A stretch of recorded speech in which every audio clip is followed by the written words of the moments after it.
여러분과 오늘 우리는 금년 2017년의 마지막 주일을 함께 보내고 있습니다. 또한 2017년의 마지막 날입니다. 12월 31일입니다. 시간에는, 우리가 경험하는 시간에는 마지막이라고 하는 개념이 하루의 마지막, 한 마지막, 한 달의 마지막, 그리고 오늘은 한 해의 마지막입니다. 모든 시간의 마지막은 지나간 시간을 우리로 하여금 되돌아보게 합니다. 지나간 시간을 되돌아볼 때 우리에게 아쉬움이 있습니다. 이루지 못한 것에 대한 아쉬움, 또한 내가 잃어버린 것에 대한 아쉬움, 내가 낭비한 아쉬움입니다. 후회도 있습니다. 내가 그때 왜 그랬나? 내가 해야 되는데 해야 될 일을 하지 못했구나. 나 자신에 대한 자성과 후회, 또한 회한이 있을 수가 있습니다. 그 반대의 마음들도 있습니다. 기쁨이 있을 수 있습니다. 나에게 일어났던 좋은 일, 내 소망이 이루어진 것에 대한 기쁨이 있습니다. 내가 올려드린 기도에 응답받은 그 깊은 기쁨이 우리에게 있을 수 있습니다. 한 해를 돌아보며 또한 우리가 감사의 마음을 가질 수가 있습니다. 모든 것이 하나님의 은혜인데 하나님께서 주셨구나. 구하지 않은 것도 주셨고 구한 이상으로 나에게 하나님께서 부어주셨구나. 이 하나님의 은혜에 대한 감사가 우리 마음에 있을 수가 있습니다. 보람도 있을 수 있습니다. 힘들었지만 그래도 그거 내가 참 잘했다. 내 자신 내가 생각해도 대견하고 내가 나를 칭찬하고 싶은 그러한 보람의 마음도 있습니다. 이 한 해를 돌아보면서 우리는 많은 것을 반추하게 됩니다. 아픔과 상처가 있지만 동시에 기쁨과 감사와 찬양이 있는 것이 우리의 지난 시간들입니다. 시간의 마지막 거기서 끝나지 않습니다. 우리가 경험하는 시간들은 또한 새로운 시작이 있습니다. 하루가 끝나면 또 다른 하루가 시작됩니다. 한 주가 끝나면 또 다른 한 주가 시작됩니다. 한 달이 끝나면, 그리고 오늘 이렇게 한 해가 끝나면 우리에게 새로운 한 달과 새로운 한 해가 우리에게 주어집니다. 시간의 새로운 시작, 우리는 소망을 가지게 됩니다. 이러한 일이 나에게 이루어졌으면, 내가 바라는 소망, 기도 하나님께서 들어주셨으면 우리는 소망을 가지고 새로운 시작을 하게 됩니다. 결단이 있습니다. 내가 금년에는 이렇게 하리라. 내 마음에 가지게 되는 결심과 결단이 있습니다. 변화가 있습니다. 이젠 내가 달라져야지. 이러한 마음들을 가지고 우리는 새로운 시작, 시간의 새로운 시작을 하게 됩니다. 여러분과 우리가 일반적으로 살아가는 이 시간들은 이렇게 마지막이 있고 시작이 있습니다. 그리고 이 마지막과 시작은 항상 연결되어 있습니다. 대부분 삶의 모습이 그대로 있습니다. 삶의 주변 환경에 특별한 변화가 없습니다. 분명히 마지막이고 분명히 시작인데 여기에 분명한 연속성이 있습니다. 내일 새로운 하루의 시작이고 새로운 한 주의 시작이고 새로운 한 달, 한 해의 시작이지만 그러나 우린 여전히 같은 사람들입니다. 같은 미국에 살고 있고 우리의 환경, 같은 환경 별달리 달라지지 않았을 것입니다. 달라지는 것은 우리의 마음입니다. 달라지는 것은 우리의 삶의 자세입니다. 우리는 바로 그 시간의 마지막과 그리고 시간의 교차점에 우리는 오늘 함께 예배드리고 있습니다. 우리가 이렇게 일반적으로 경험하는 시간의 마지막 그리고 시작과 달리 성서는 궁극적인 마지막에 대해서 우리에게 가르치고 있습니다. 궁극적이라고 함은 전의 모습이 그대로 앞으로 이어지지 않는다는 것을 의미하고 있습니다. 시간이 더 이상 연속하지 않는다는 것을 의미하고 있습니다. 오늘과 내일 우리는 같은 사람, 같은 환경, 그리고 같은 삶의 주변이지만 그러나 성서의 이 궁극적인 마지막에서는 그 어떤 것도 연결되어 있지 않습니다. 성서는 우리에게 두 가지 궁극적인 마지막에 대해서 가르치고 있습니다. 첫째는 예수님의 재림, 주님께서 다시 오심입니다. 성서 마태복음 24장과 25장은 아주 특별합니다. 왜 특별하냐면 마태복음 24장과 25장은 예수님께서 그의 제자들에게 또한 하나님의 백성들에게 주시는 마지막 가르침이기 때문에 그렇습니다. 24장과 25장이 끝나고 마태복음 26장으로 들어가면 곧바로 예수님께서 잡히시고 그리고 재판받는 장면이 등장합니다. 더 이상의 가르침이 나타나지 않습니다. 그런데 마태복음 24장에서 무슨 말씀을 예수님께서 하시냐면 예수님께서 갑자기 전하고는 전혀 다른 말씀을 주시기 시작합니다. 24장에 예수님께서 계속 반복해서 무슨 말씀을 하시냐면 내가 다시 오리라. 내가 다시 오리라 라고 말씀하고 계십니다. 제자들은 무슨 말인지 전혀 이해하지 못합니다. 아니 예수님께서 지금 우리 앞에 계시는데 함께 계신데 그런데 내가 다시 올 것이다 그 말씀을 주시니 이게 이해가 될 수가 없습니다. 곧바로 25장에서는 아주 이 예수님께서 다시 오리신 이 재림에 대해서 구체적인 가르침을 제자들에게 주고 있습니다. 여러분이 너무나 잘 알고 계시는 열 처녀의 비유, 또한 여러분께서 너무나 잘 알고 계시는 달란트 비유, 주인이 멀리 갈 때 어떤 사람은 5달란트, 2달란트, 1달란트 받은 그 달란트의 비유, 여러분께서 너무나 잘 알고 계십니다. 주일학교 때부터 이미 귀에 못이 박히도록 들어왔던 그러한 성경 말씀입니다. 바로 이 마지막 가르침, 그것은 재림에 대한 가르침입니다. 다시 오실 때 이 시간의 마지막 종말에 대한 가르침입니다. 바로 24장 다시 오리라 재림에 대한 교훈을 주셨고 25장 그러니 우리가 어떻게 살아야 한다는 이 열 처녀 그리고 달란트 비유를 주시고 그리고 예수님께서는 잡히십니다.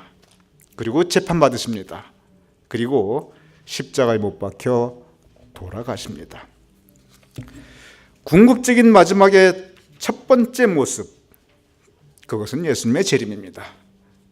그리고 예수님께서 돌아가시기 전에 바로 이 재림에 대한 가르침을 힘써서 24장과 25장에 말씀하고 계십니다. 궁극적인 마지막의 두 번째 모습이 있습니다. 그것은 죽음, 여러분과 저의 죽음입니다.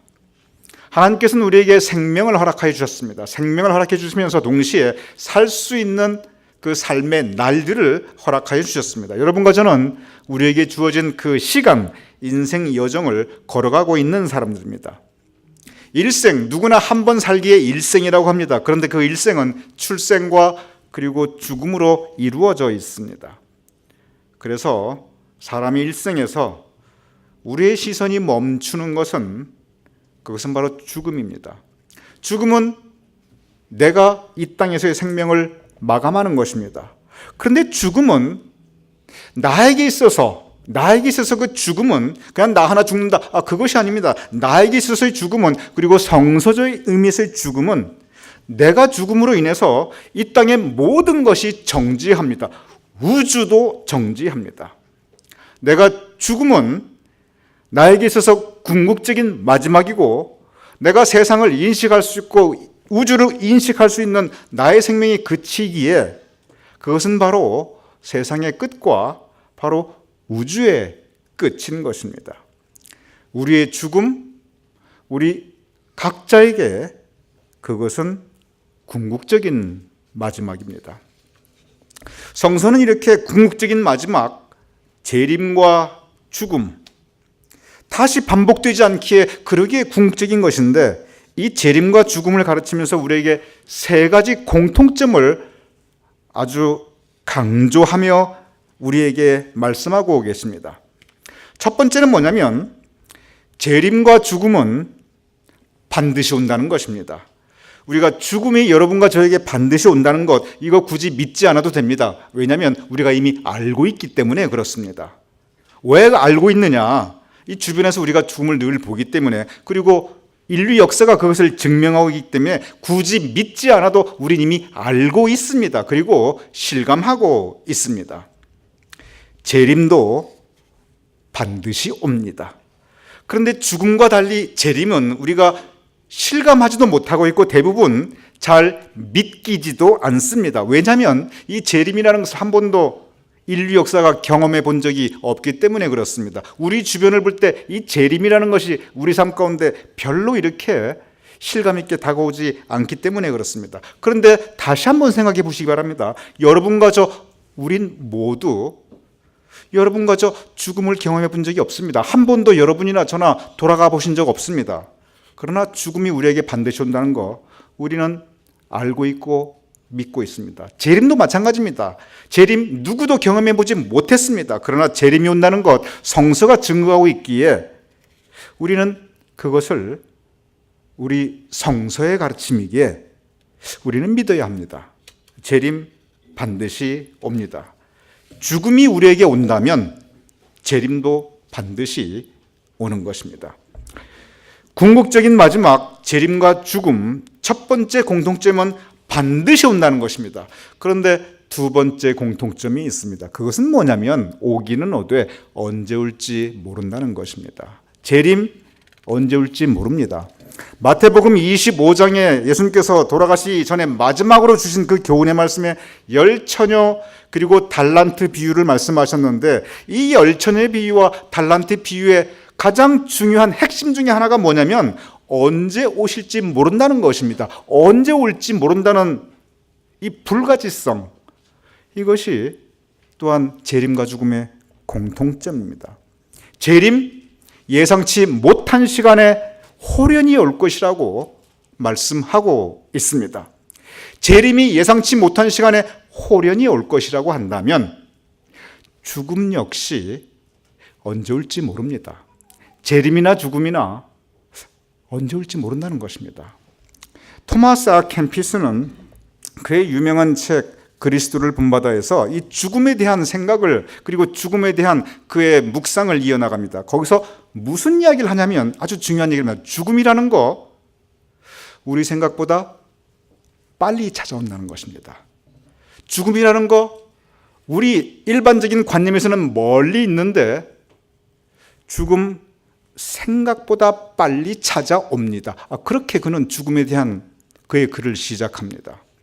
시편에 보면은 세월이 여러분과 저가 살아가는 이 세월이 신속히 가니 우리가 날아가니다 라고 기록되어 있습니다. 제가 이 말씀 여러분께 여러 번 말씀드렸습니다. 이 세월 우리가 살아가는 시간은 신속히 가고 2017년도 신속히 갔고 우리 평생 신속히 가는데 얼마나 신속히 가냐면 날아가니다 라고 표현되어 있습니다. 그런데 이 날아가는데 어떤 속도로 날아가는가 스바냐 2장 2절에 보면 이 날아가는 속도가 기록되어 있어요. 이렇게 기록되어 있습니다. 세월이 광음같이 날아 지나가니 이게 무슨 뜻이냐면 세월이 날아가긴 날아가는데 어떤 속도냐면 광음, 빛과 소리의 속도라는 것입니다. 세월이 여러분과 저가 살아가는 세월이 날아가되 빛의 속도로 날아간다는 것입니다. 여러분과 저 살아가는 이 인생 여정이 날아가는데 어떤 속도로 날아가냐면 초음속으로 날아간다는 것입니다. 이거 제 얘기가 아닙니다. 성경 얘기입니다. 세월이 이렇게 빛의 속도로 날아가고 초음속 전투기보다 더 빨리 날아가는 것이 이것이 세월이라는 것입니다. 그러다 보니 사람이 어떤 것을 느끼냐면 토마스 아 캠피스의 그 글을 읽어보면 죽음이 생각보다 빨리 찾아오니까 죽음을 맞이하게 되며 죽음이 가까웠을 때 1차적으로 우리가 드는 생각은 뭐냐면 내가 벌써 떠나야 하는가? 나 아직 갈 시간이 아직 안 되었는데 왜 내가 벌써 떠나야 하지? 죽음이 생각보다 빨리 찾아오기 때문에 우리의 1차적인 반응은 뭐냐면 아니 벌써 내가 이게 수용도 안 나고 용납도 안 되는 것입니다. 왜냐하면 내 관념 가운데 시간 죽음은 저 멀리에 있는데 이게 벌써 찾아왔나 믿어지지가 않은 것입니다. 세월이 빛의 속도로 초음속으로 날아가기 때문에 성경 이야기입니다. 그래서 우리는 이 죽음을 맞이하게 되면 먼저 우리가 드는 생각은 벌써 내가 성경은 이렇게 재림과 죽음은 반드시 오되 언제 올지 모른다라고 우리에게 가르치고 있습니다. 세 번째 교훈이 있습니다. 재림과 죽음, 첫째 반드시 온다. 둘째 언제 올지 모른다. 특히 죽음의 경우는 생각보다 빨리 온다. 초음속으로 빛의 속도로 우리에게 다가오고 있기 때문에 생각보다 빨리 찾아온다. 세 번째가 있습니다. 그것은 뭐냐면 죽음과 재림이라는 것이 반드시 오고 언제 올지 모르기 때문에 이 세 번째 공통점 그리고 세 번째 성경의 가르침이 뭐냐면 준비해야 된다는 것입니다. 우리가 예수님의 오심 재림을 준비해야 됩니다. 성경에서 이 재림에 대한 가르침, 열처녀의 비유, 달란트의 비유, 결국 가장 중요한 핵심이 뭐냐면 언제 올지 모르니 준비해라. 그 가르침입니다. 언제 올지 모르니 열처녀 깨어 있어야 되고 등불을 준비해야 되고, 언제 올지 모르니 달란트 그날 최선을 다하라는 것입니다. 재림을 준비하는 것, 준비하라는 것입니다. 죽음도 마찬가지입니다. 죽음 언제 올지 모르니 생각보다 빨리 오니 준비하라는 것입니다. 그런데 이 죽음과 재림에 있어서 우리가 통제할 수 있는 것이 별로 없습니다. 언제 올지 모르고 어떤 형태로 올지 모르기 때문에 이것은 우리의 영역이 아닙니다. 그런데 우리가 통제할 수 있고 우리 의지로 할 수 있는 것이 있습니다.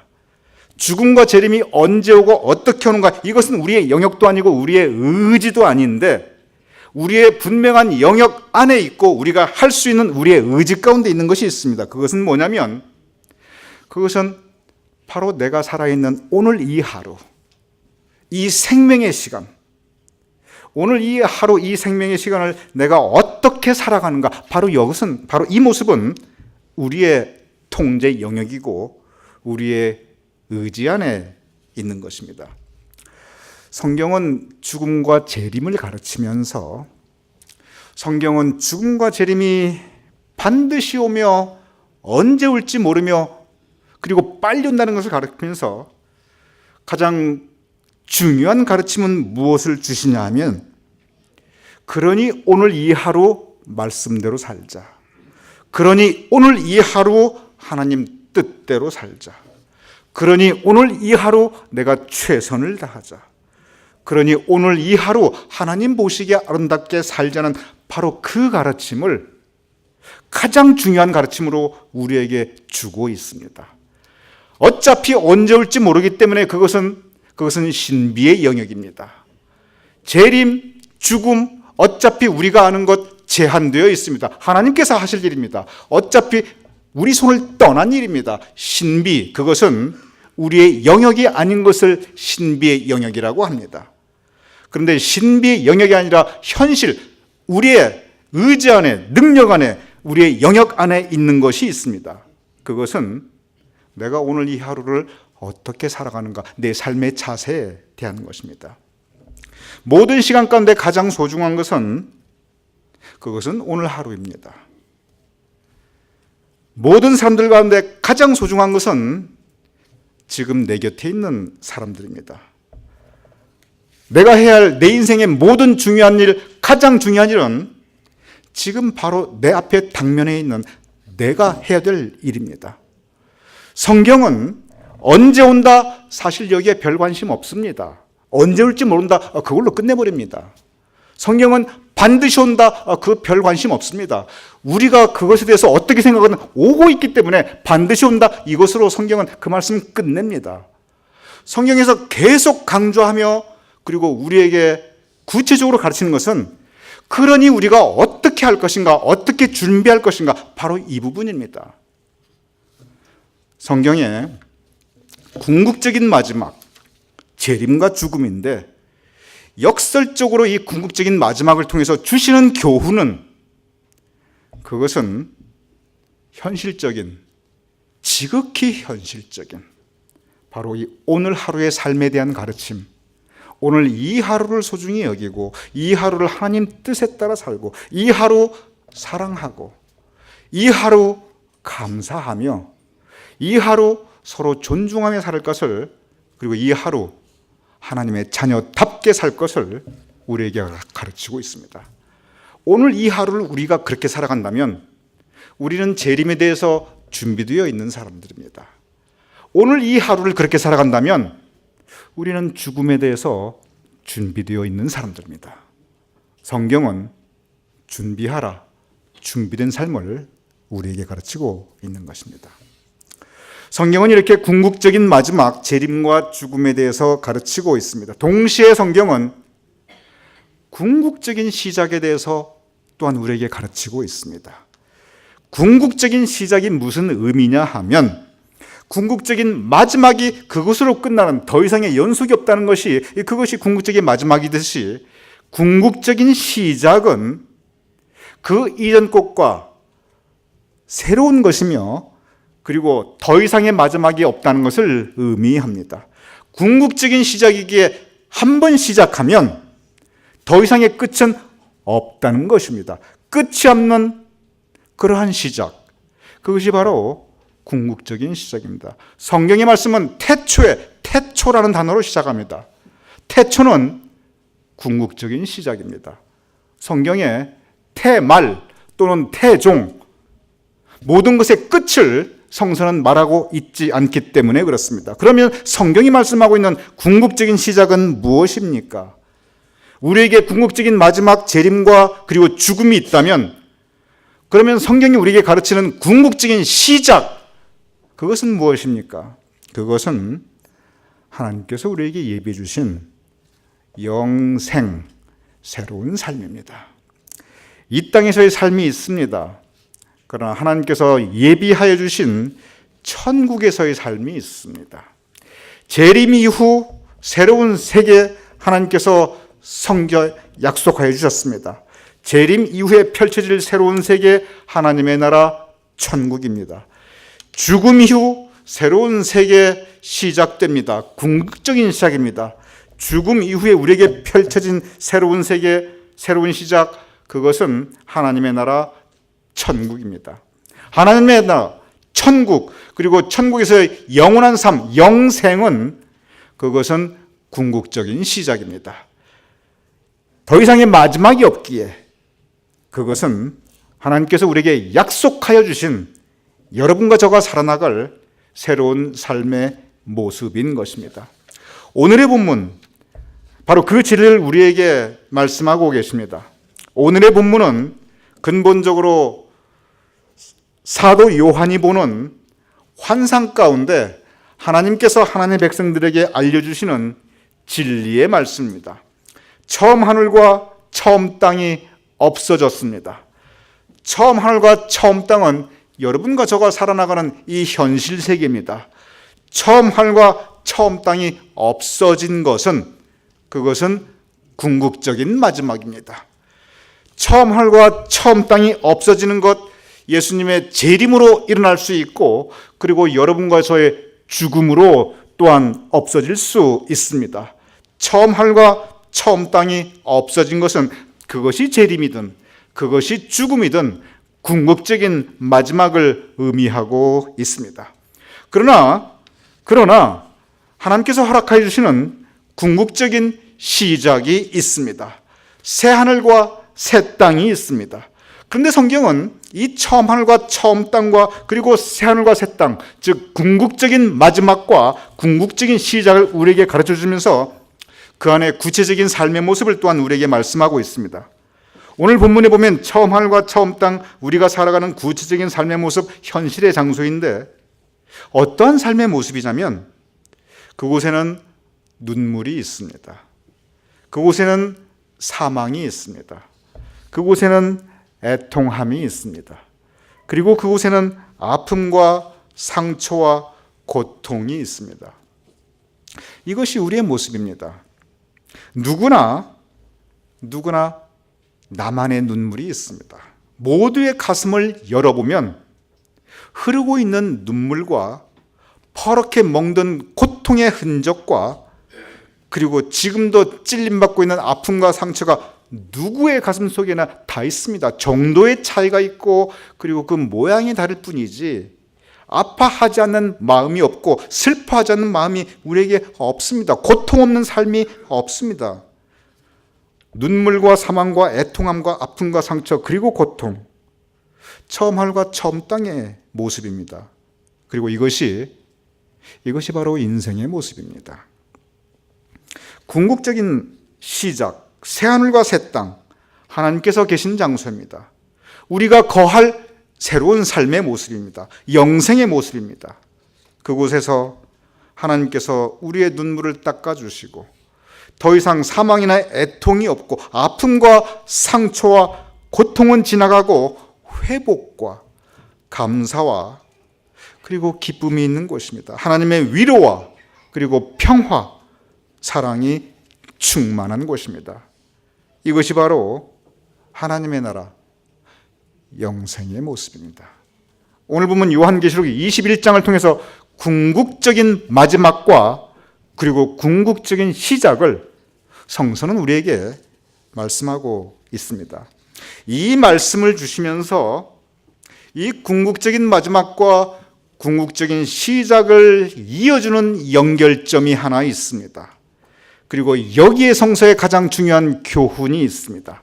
오늘의 성서는 보아라, 우리가 살아가는 인생이 이렇게 힘들다, 이렇게 눈물이 있고 아픔과 상처와 고통이 있다, 여기에 성서에 가장 중요한 교훈이 있는 것은 아닙니다. 오늘의 성서의 교훈은 보아라, 새하늘과 새 땅, 우리가 살아갈 영생에 이렇게 기쁨과 감사가 충만하다, 여기에 성서에 가장 중요한 교훈이 있는 것은 아닙니다. 물론 중요하지요. 그러나 더 중요한 교훈이 있습니다. 가장 중요한 교훈, 더 중요한 교훈은 그것은 오늘 보면 21장 7절의 모습입니다. 어떠한 사람들이 바로 이 하나님의 나라 궁극적인 시작을 할 수 있는가? 바로 이 부분입니다. 이렇게 기록되어 있습니다. 우리 다 같이 한번 읽어보겠습니다. 시작. 이기는 자는 이것들을 상속으로 받으리라. 나는 그의 하나님이 되고 그는 내 아들이 되리라. 성서는 우리에게 궁극적인 마지막에 대해서 말씀하셨습니다. 성서는 우리에게 궁극적인 시작에 대해서 말씀하셨습니다. 그 연결고리에 바로 내가 있습니다. 어떤 사람이 영생을 선물로 받을 수 있는가? 어떤 사람이 궁극적인 시작, 하나님의 나라에 들어갈 수 있는가? 이기는 자라고 하는 것입니다. 무엇에 대해서 이기는 것입니까? 이기는 자라는 의미는 싸움과 전쟁이 있었다는 것입니다. 이기는 자라는 그 의미는 뭐냐면 내가 내가 애써서 싸웠다는 것을 의미하고 있습니다. 누구와 싸웠고 무엇에 대해서 승리한 것입니까? 근본적으로 저 승리는 나와의 싸움입니다. 내 안에 자기중심의 생각과 그리고 이웃에 대한 배려에 대한 사랑, 내 안에 미움과 그리고 포용과 화해에 대한 싸움, 내 안에 죄와 악 그리고 의와 선에 대한 싸움, 내 안에 내 뜻과 하나님의 뜻에 대한 싸움, 내 안에 크고 작은 싸움들이 있고 우리 삶의 자리는 온통 이러한 크고 작은 싸움들로 가득 차 있습니다. 자기중심의 삶에서 내 이웃에 대한 배려와 관심과 사랑의 삶의 실천이 이루어진다면 그것은 이기는 자입니다. 내 안에 있는 미움과 분노로 내가 휩싸여서 내가 미움과 분노의 말과 행동을 하기보다는 화해와 포용과 화해에 대한 생각과 말과 그 삶의 실천이 있다면 나는 이기는 자입니다. 내가 죄의 유혹 그리고 그 힘을 내가 떨쳐서 내가 의를 추구하고 선을 행한다면 나는 이기는 자입니다. 내 뜻을 쳐서 내려놓고 하나님의 뜻을 내가 이룰 수 있다면 나는 이기는 자입니다. 내 영광이 아니라 하나님의 영광을 위해 내가 살아갈 수 있다면 나는 이기는 자입니다. 내 안은, 나의 내면 세계는, 그리고 우리의 삶의 현실은 이렇게 크고 작은 싸움들로 가득 차 있습니다. 이기는 자는 상속을 받고 무엇을? 바로 하나님의 나라, 천국, 그리고 영원한 시작, 궁극적인 시작을 하나님께서 선물로 주신다는 말씀입니다. 궁극적인 마지막, 궁극적인 시작, 그것에 걸쳐져 있는 연결점은 오늘 내가 이 하루를 살아가면서 승리하는 삶을 살아간다는 것입니다.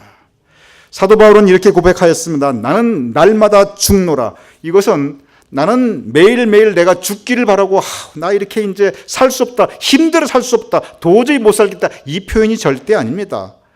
역설적으로 나는 날마다 죽노라, 이 의미는 내가 매일매일 어떻게 살아가야 하는가, 바로 이 가르침입니다.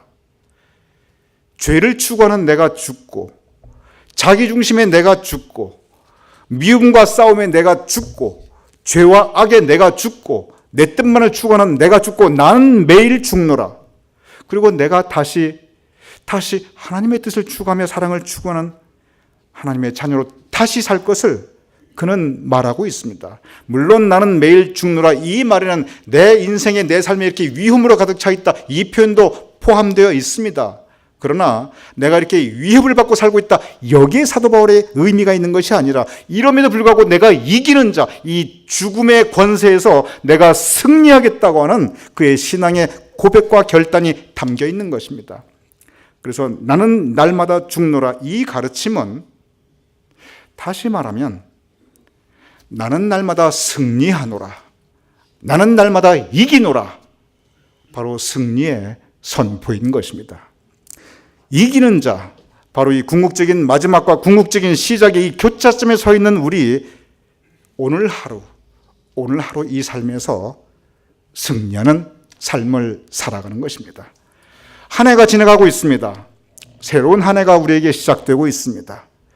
궁극적인 마지막이 있고 그리고 궁극적인 시작이 우리에게 있습니다.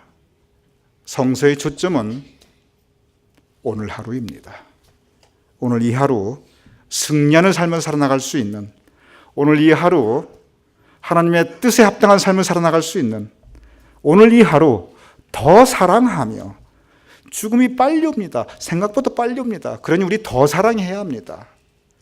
그리고 더 선한 일을 실천하며 살아갈 수 있는 저와 여러분 될 수 있기를, 그래요, 궁극적인 시작을 상급을 받을 수 있는 우리 모두가 될 수 있기를 주님의 이름으로 축원합니다.